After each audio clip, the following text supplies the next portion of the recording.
Terima kasih karena telah berkorban untukku. Tita Taeyong sama-sama senyum Yan. Tiang sempat menatap ke arah Yan-nya. Tiba-tiba menjadi nangis. Aku merindukanmu, Tita Taeyong sambil dia belai rahang Yan lembut. Ayolah meraup Yan, dia memberi lembut di sana. Taeyong lembut namun menuntut kekasihnya juga membalas.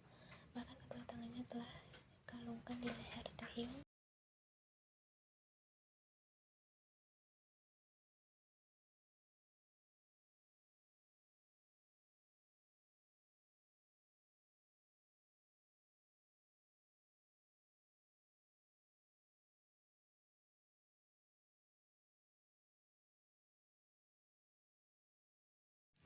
Keesokan paginya, Yan terbangun lebih dulu. Dia meraih ponselnya dan melihat jika waktu telah menunjukkan pukul 8 pagi. Pragas wanita itu bangun untuk membantu ibu Taeyong menyiapkan sarapan. Yan membuka kurungan tangan Taeyong pada pinggangnya perlahan agar tak membuatnya terbangun. Lekas dia mengganti pakaiannya mengenakan celana training panjang dengan hoodie merah muda. Dia cepat rambutnya. Yan membasuh mukanya sesaat untuk menghilangkan jejak kantuknya.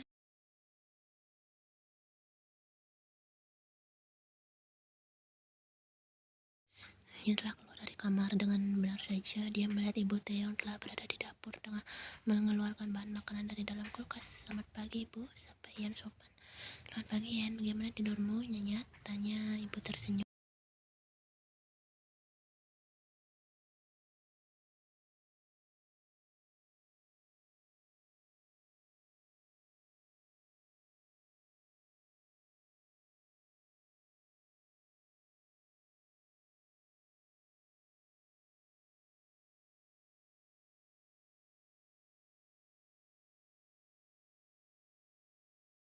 Ibu sedikit menghela nafasnya. Apa Taeyong sudah menceritakan kejadian sebenarnya mengenai ayahmu? Tanya. Sudah bu. Ibu Taeyong menatap Yan lekat. Maafkan kami ya Yan, apa yang terjadi pada ayahmu itu karena dia telah menolong kami. Jika saja ayahmu tak menolong kami, mungkin nasibnya akan berubah, kata ibu dengan nada penyesalan. Wajahnya terlihat sedih. Ia lekas meletakkan sayuran yang sedang dipetiknya, lalu dia menyentuh kedua bahu ibu Taeyong.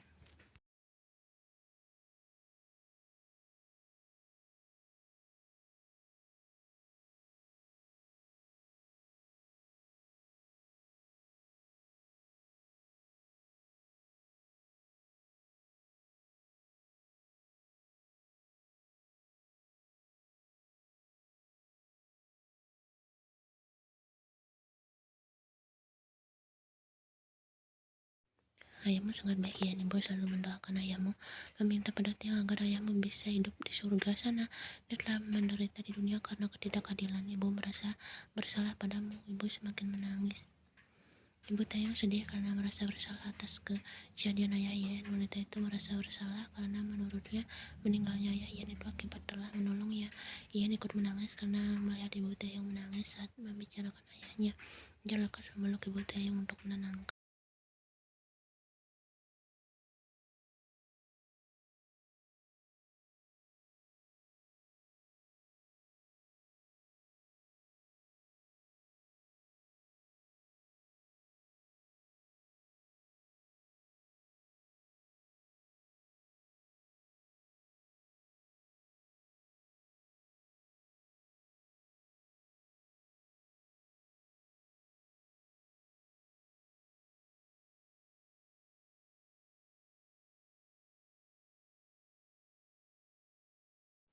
Awalnya ayahmu hanya dihukum beberapa tahun penjara sebentar, katanya. Namun tiba-tiba hukumannya diubah menjadi hukuman mati, membuat ibu semakin merasa bersalah pada keluargamu ya. Ibu sudahlah, jangan menangis lagi. Maafkan ibu ya. Ibu tahu kau sangat sakit telah kehilangan ayahmu. Ibu hanya mampu minta maaf padamu.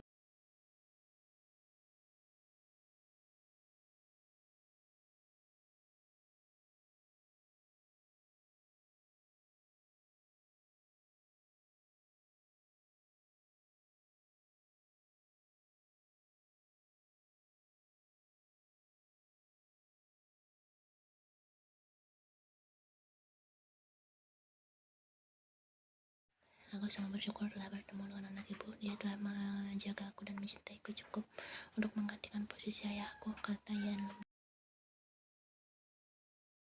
Aku juga berterima kasih. Akhirnya dari kejauhan, Taeyong ternyata dari tadi menyaksikan kedua wanita yang dicintainya tengah mencurahkan isi hatinya masing-masing.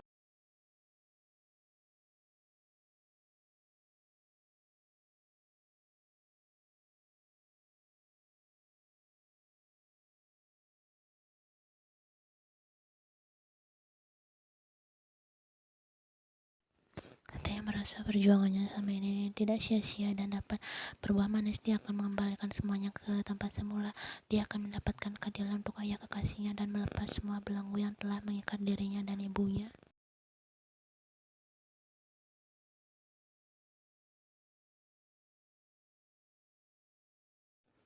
Hari ini adalah hari di mana persidangan akan dilaksanakan, akan diadili dengan beberapa gugatan yang dilayangkan oleh jaksa penuntut.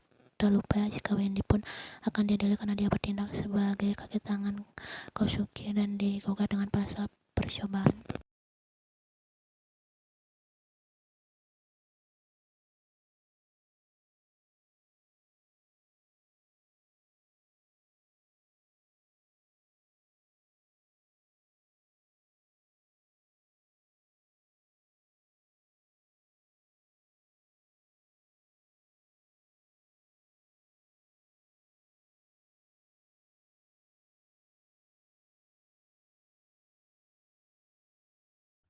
Namun Yen diam saja. Dia tak menghiraukan kekasihnya yang memanggilnya. Kemudian Taeyong semakin mendekati Yen dan berlutut di hadapannya untuk mensejajarkan tubuh mereka. Pria itu meraih tangan kekasihnya. Kenapa? Tanya Taeyong sambil mengucap tangan kekasihnya lembut. Kekasih menatap Taeyong lekat. Taeyong, apa kau juga akan dihukum? Mengapa kau juga diadili? Tanya Yen dengan intonasi khawatir.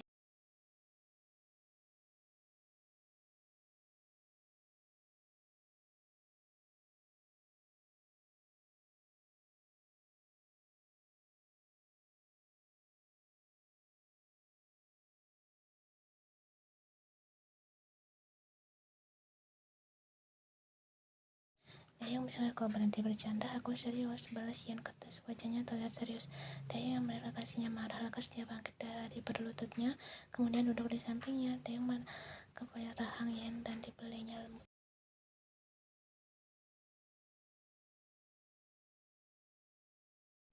Tenang sayang, aku akan dihukum hanya sebentar, balas Taeyong menenangkan. Yen memalingkan wajahnya dari Taeyong.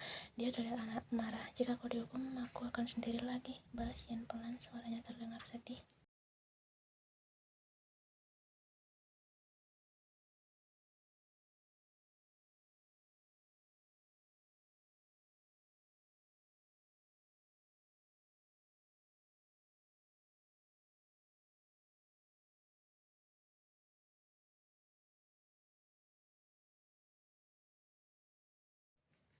Matanya berkaca-kaca, tak lama dia menangis. Terdengar terkejut melihat kekasihnya menangis.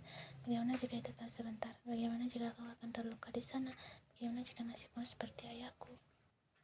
Aku tidak ingin kehilanganmu, Taeyong. Aku tak ingin lagi kehilangan orang yang kusayang. Tangis Yen deras. Taeyong lekas memeluk dan memungil kekasihnya. Dia belai lembut punggungnya. Sungguh hatinya sakit saat pandangannya menangis.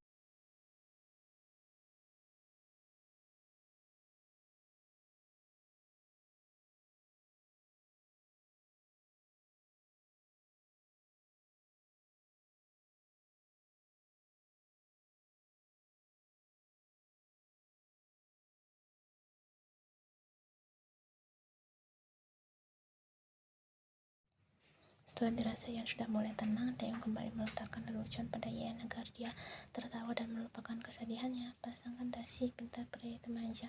Yen hanya mendengar saat kekasihnya bersikap manja, namun lekas kedua tangannya diangkat menuju Taeyong untuk memasangkannya dasi.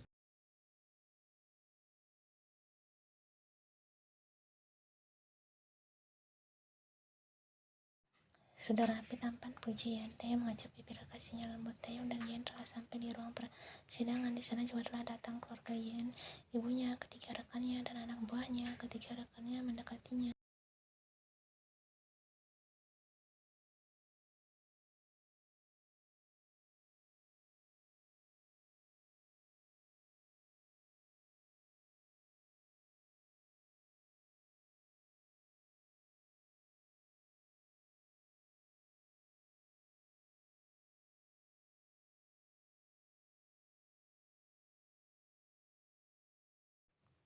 Tidak akan terjadi hal buruk padamu kan? Khawatirnya. Tidak, senyum Taeyong sambil dia belai rambut kekasihnya lembut. Aku kesana dulu ya, titanya. Taeyong ingin melangkah pergi namun satu lengannya ditahan oleh kekasihnya. Taeyong, panggil Yan khawatir.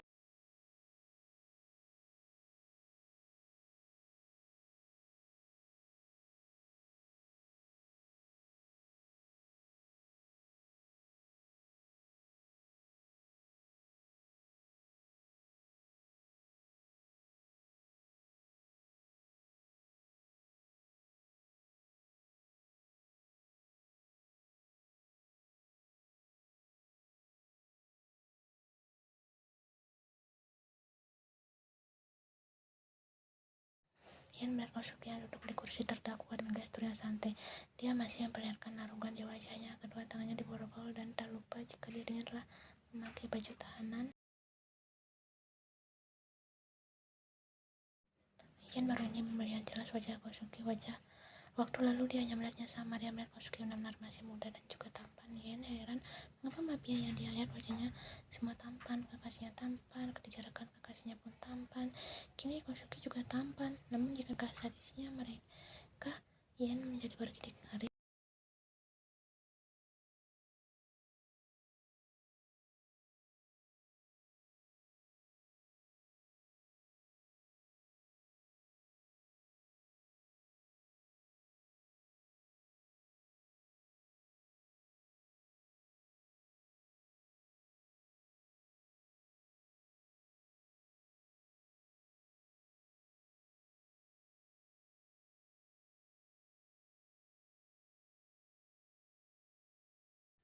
Para hakim kemudian saling mendiskusikan mengenai kasus Kosuke. Hakim memutuskan dengan ini saudara Kosuke dihukum penjara seumur hidup tanpa banding dan dikenakan denda uang sebesar 500 miliar.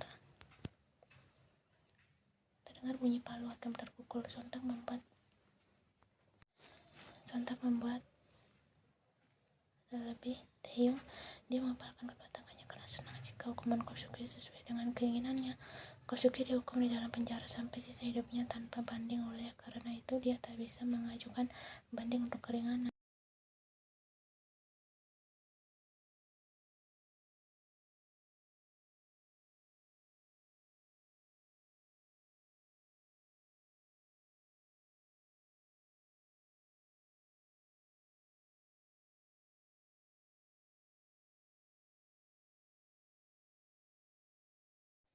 Taeyong bisa saja membuatnya dihukum mati, namun dia tidak ingin Kosuke mati begitu saja. Dia ingin pria itu menikmati hidup di neraka dunia. Tak lupa jika Kosuke akan berada di dalam penjara kelas kakap yang dimana penjara khusus untuk kejahatan berat. Kemungkinan nihil Kosuke untuk kabur.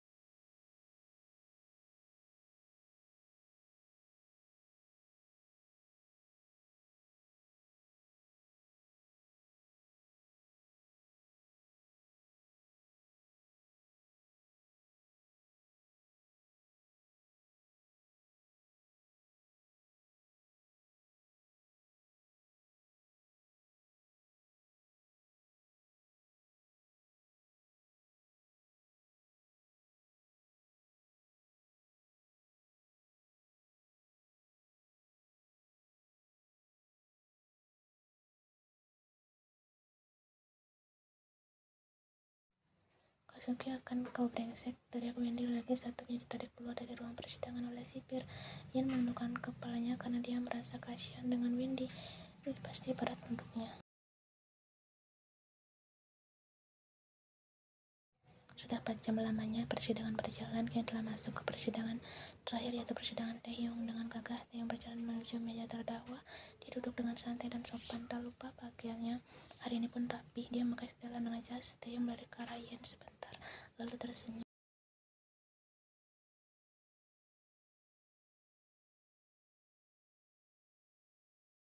Tangan kirinya digenggam oleh pipinya, sedangkan tangan kanannya digenggam oleh ibu Taeyong.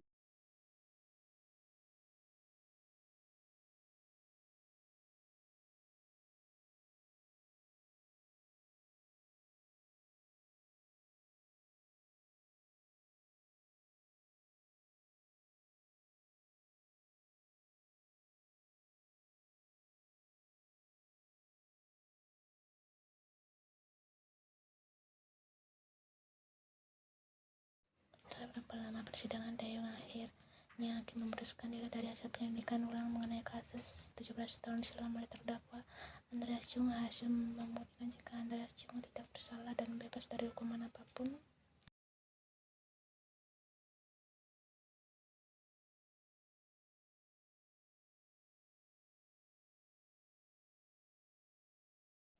Setika yang menangis keras, begitupun dengan bibinya, pamannya, dan Dongwon yang menangis. Bahkan mereka berlutut di lantai mengucap syukur pada Tuhan. Ibu Taeyong yang berada di sebelah Yen ikut menangis. Dia merasa lega karena akhirnya terdapat keadilan untuk ayah Yen.